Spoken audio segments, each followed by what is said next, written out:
E aí pessoal do canal, mais um vídeo aqui. E no vídeo de hoje eu vou mostrar os equipamentos que chegaram para instalação do som do carro, certo? Chega aqui o kit duas vias que eu comprei, JBL, 6 polegadas. Aqui tem uns tweetzinho dentro. Nada muito extravagante, pessoal, só um som internozinho, certo? Tá aqui a caixa para botar o subzinho. O subzinho também não é isso tudo, é um subzinho de 12 da Pioneer. Já tive um cara preta. Esse não é o cara preta, é o que sucede o cara preta, né? Sucede aquele 311. Tive uma experiência boa, o meu era cara preta de 400 ms. Vamos ver se aqui se toca igual ou semelhante, um pouquinho mais. Já ouvi dizer que não toca isso tudo, mas como eu falei, eu sou mais interno. Um gravezinho aí, um gravezinho a mais cai bem sempre, né?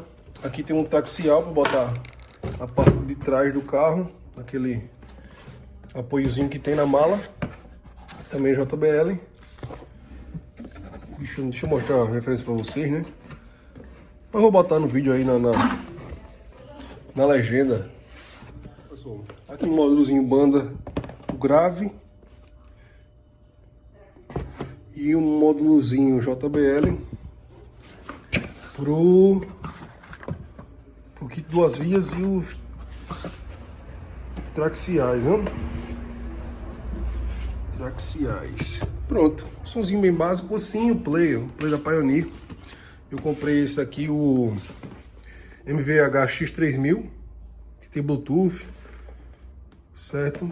E vou levar agora para instalar, para ver como é que vai ficar isso aí.